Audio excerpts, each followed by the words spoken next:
Hello everyone, welcome to my channel and welcome to my summer reading wrap. Let's try that again. Hi everyone, welcome to my channel and welcome to my summer reading wrap-up video. Before we get started, my name is Emily and I just want to say thank you so much for watching today's video and I hope you like it.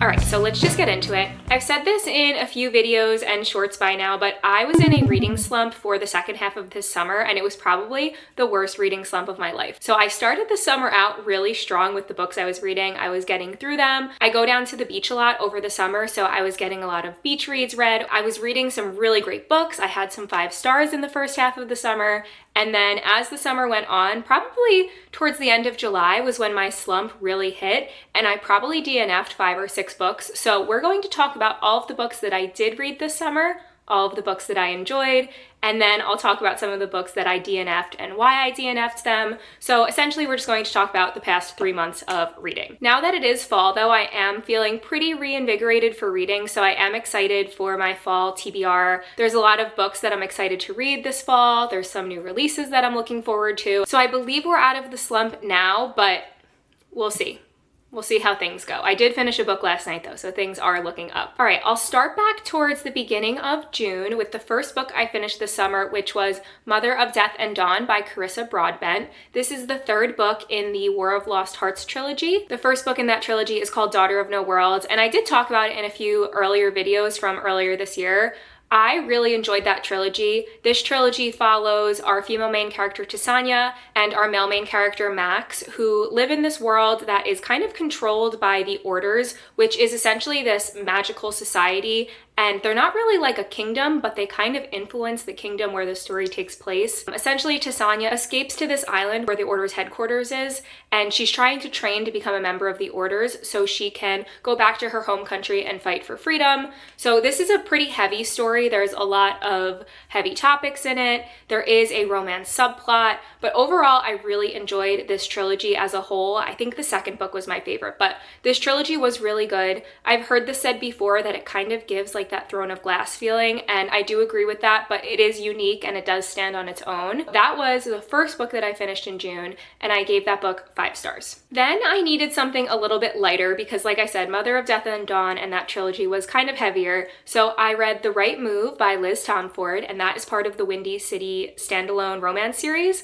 That's one of the sports romance standalone series where like each book follows a different professional athlete, and The Right Move is the 2nd book in this series, and it follows Ryan, who is a professional basketball player, and Indy, who is one of the flight attendants from the first book in this series. I really liked this one. I love Ryan and Indy's relationship. I also just really liked being back in this world of like the Chicago sports. I really like the setting. If you don't know, like all of these books take place in Chicago. So the first one is a hockey player who plays for Chicago. I also read the 4th one, which is Play Along, and that's a baseball player who plays for Chicago. So just kind of like being back in this world with the professional athletes in Chicago, I really liked it. It was like kind of the perfect palate cleanser after Mother of Death and Dawn. I think I gave this one 4 stars, just because I feel like these books are a little long. I feel like they can be a little bit shorter, but overall I do really enjoy them. Then I got into some of the summer romances that had been on my TBR, and the first one I finished was Savor It by Tara DeWitt. This one follows a professional chef who kind of escapes to this small town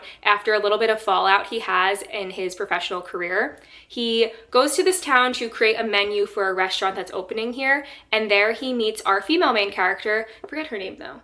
Oh, Sage. Our female main character's name is Sage, so it's kind of cute because he's like a chef and Sage is a spice. She is very free-spirited. She has a farm and she loves to tend to all these animals. She loves her garden. And the chef named Fisher, when he goes to this small town, he's kind of not in a great place in his life. He's looking out for his young niece. He's not really sure if he's doing the right thing.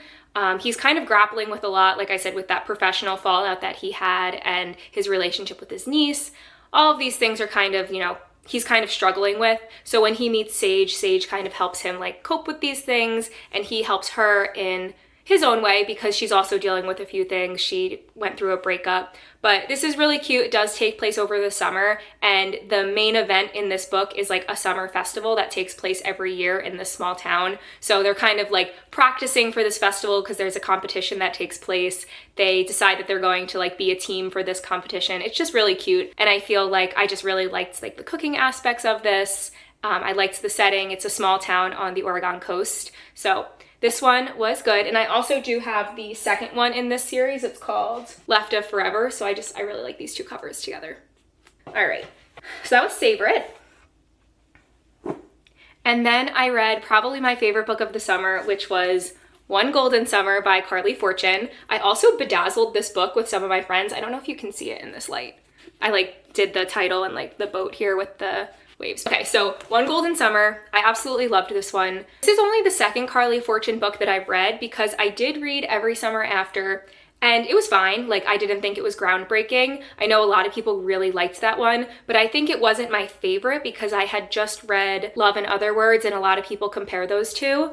But I read Every Summer After. I thought it was fine. I wasn't really going to pick up any other Carly Fortune books, but I was seeing a lot of buzz about this one, and I was like, okay, why not? It is kind of a continuation of her first book, Every Summer After. So I picked it up, and this was such a surprise. I absolutely flew through this one. I loved it so much. This one follows a photographer who goes to, I forget what the town is named. I forget what the town where this lake is, but she goes to this lake with her grandmother when she's 17, and over the course of that summer when she's 17, she's discovering her love of photography, and she takes a photo of our main characters from Every Summer After while she is practicing photography out on the lake. This photo kind of blows up and it becomes pretty well known in the photography community. So now fast forward a few years, our main character Alice goes back to the small town with her grandmother because her grandmother breaks her hip and she kind of needs a little bit of a pick-me-up because she's feeling really down about the fact that she is getting older, her hip broke. So they go back to this lake town where they had a really great summer many years ago, and here she meets Charlie, who is our brother from Every Summer After, who ends up being one of the people in the photo that she took, and they, strike up a friendship, progresses from there. I just really loved this one. The summer vibes, the setting, I feel like you could really feel the emotion and everything that these characters said and did, and it just was right book, right time. I was reading it while I was off for a week, so I was just on the beach reading, and I really loved this one. Next up, I read The Knight the Moth by Rachel Gillig, and this was one of my most highly anticipated releases of 2025. I loved One Dark Window and Two Twisted Crowns by this author. This one just sounded so good to me. I did really enjoy it. There's one side character that I feel deserves the world. I love that side character with my heart and with my soul.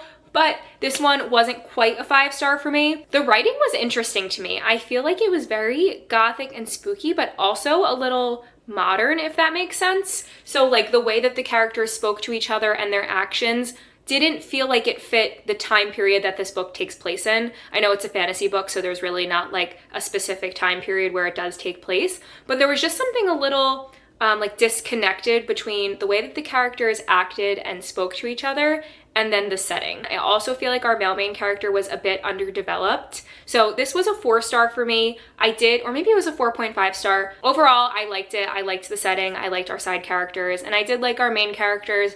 But again, I feel like Rory, our male main character, was a bit underdeveloped. I also feel like when there's a book that's super highly anticipated, I try not to judge it more harshly, but I do just because of the fact that I was so excited for it. So I feel like if I had just picked this one up off the shelf and it wasn't a new release and I read it, I might have given it 5 stars. I'm not sure. I feel like I've noticed that about the way that I rank new releases and books that I'm really excited for. So I feel like I kind of want to try to stop doing that and not really hyping things up in my head and just kind of enjoying it and enjoying the book for what it is. Anyway, that's The Knight the Moth. I feel like it was a 4.5 star for me. Again, I did like this one. I feel like if you wanted to read it, it's a good book to read in the fall or in the winter. Next up, we have the first DNF of the summer, and that book is My Friends by Frederick Bachman. So funny story, I accidentally had locked myself out of my house. I think it was the beginning of July when this happened, and my fiance was at work. He couldn't really leave, so I kind of just was bopping around my town. I went to a coffee shop, I went to the library, and I checked My Friends by Frederick Bachman out from the library. And then I was also listening to it on Spotify because it was included in Spotify Premium. And when I tell you that it took me over a month to get through the first 30% of this book when I had the audiobook and the hard copy of it, I don't even know why. I just didn't care at all. I had no interest in where the story was going, and I feel really bad about that because it sounded so good, and I've liked some of Frederick Bachman's other books before, but I had no interest in seeing where this story was going. I do see why people really like it, and I would recommend it if you are a huge fan of Frederick Bachman, or if you like stories that kind of have like that dual timeline. Basically, this book is about a painting that this almost like a child prodigy, I guess, paints when I actually don't even really remember what this is about, but it's about a painting. There's a group of friends, and then there's a teenager who lives in the present day who's like obsessed with this painting, and then she meets the artist. That's what it's about. I just stopped listening to it. I returned the book to the library, and that was that. So that was DNF number 1 of the summer. We're not quite at when my full reading slump hit yet though, because then I picked up The Story She Left Behind by Patty Callahan Henry, and I loved this one. This one was very magical in the sense that there was like this underlying whimsy to it almost. This book follows, there's a lot going on in this book, first of all, let me just say that. This book follows Bronwyn, whose mother was also a child prodigy actually, and she wrote a like middle grade fantasy book when she was 12 years old. The mother publishes this book, it blows up, it's super popular, it's very famous, and Bronwyn loves her mother dearly. So when Bronwyn is a child, her mother ends up disappearing. She leaves in the middle of the night, she's never heard from again. There's a sequel to the book that her mother wrote, but it's written in a secret language. This secret language no one knows how to decipher. There's supposed to be a dictionary of the words that the sequel is written in, but it's missing. It went missing with Bronwyn's mother when her mom left in the middle of the night. That's the first aspect of this book. There's this untranslated sequel. Flash forward to the present, which in this book is in the 1950s. Bronwyn receives a call from somebody who lives in London. The call is from a man named Charlie, and Charlie claims that he found the dictionary in his father's belongings, who had also recently passed away. Bronwyn takes her daughter all the way to London to get this dictionary and bring it home so she can translate the sequel, kind of set herself up for success for the rest of her life. But when she gets there, the Great Smog is happening in London. And if you don't know, the Great Smog was a period of like 4 or 5 days in the 1950s where this like heavy like smog and like gas, and it's essentially poisonous, descends over London. It was really bad. A lot of people unfortunately died from this tragedy that actually happened in real life. But Bronwyn's daughter has really bad asthma. Because her daughter has such bad asthma, the Great Smog is pretty deadly to the daughter. So Charlie helps our main character escape with her daughter from London, and he brings her to their country home, and there they're kind of trying to solve the mystery of, you know, the main character's mother. And just overall, this is such a good book. There's so much happening in it. I also think I was just saying that the main character's name is Bronwyn, but that's actually the mother's name. The main character's name is Clara. But I just want to read a line from the back from one of the praise, like quotes from other authors. It says, in her newest novel, she conjures a story that is a lovely mix of so many elements sure to please her universe of readers.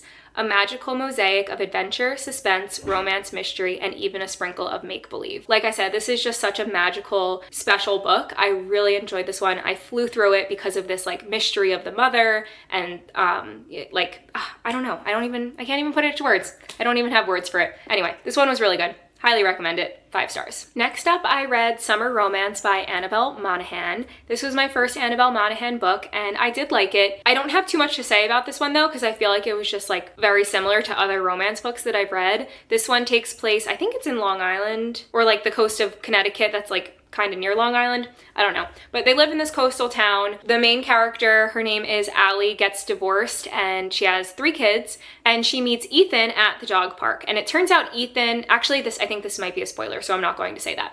Never mind. Anyway, Allie and Ethan meet. Ethan kind of helps Allie like get out of her funk after her divorce. He's really sweet, and they say that they're going to have a summer romance, and when the summer's done, that's it. That's kind of the main plot of this book.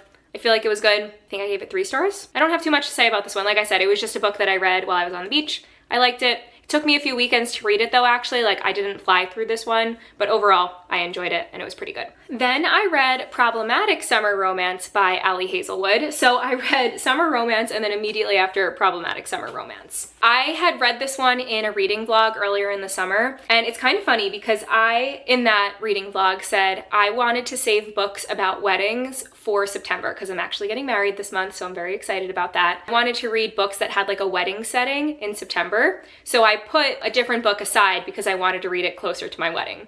Turns out this one was also about a wedding. And then I read a second book about a wedding in August, which is kind of funny that I like specifically said that in that reading blog, and then I ended up reading a book that takes place during a wedding. That brings me to the plot of this one. Basically, our female main character, Maya, is in love with her brother's best friend, who is much older than her, hence the problematic. But they do have a friendship. A lot of people don't realize that they have this like pre-existing friendship. They think Maya just kind of has a crush on the brother's best friend.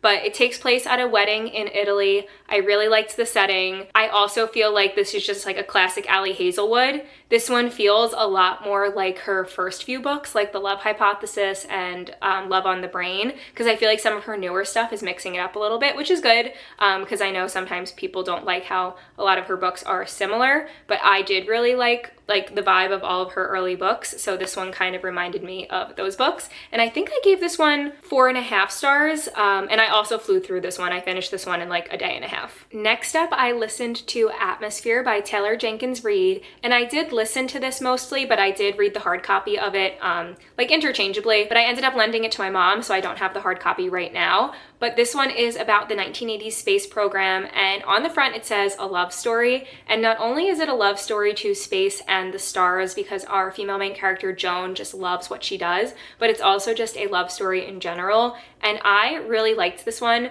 There was a part around like the 3/4 of the way through where I was like, I don't know if this is gonna do it for me, but then the end of the book, I was a puddle. I had tears streaming down my face. I just found the ending of the book to be really emotional and touching, and I really, really liked it. I don't want to say too much about this one because I feel like I didn't know too much about it going in, and I really liked that. I just picked it up because it was Taylor Jenkins Reid, and I ended up giving that one 5 stars, I think. If I didn't give it 5 stars originally, I think it's a 5-star now, because I do think about that ending occasionally, and I just think overall it was really, really good. I'm also somebody who just like loves NASA and space and planets and things like that, so I really liked that aspect of the book as well. All right, then I read Rose in Chains by Julie Soto. Rose in Chains is about 2 rival kingdoms, and one is like the good side, I guess, and one is the bad side. And on like the description of this book, it says that like the dark forces have won, and because the dark forces have now won, Bryony, who is our female main character, kind of gets like sold into being a heartspring for one of the powerful families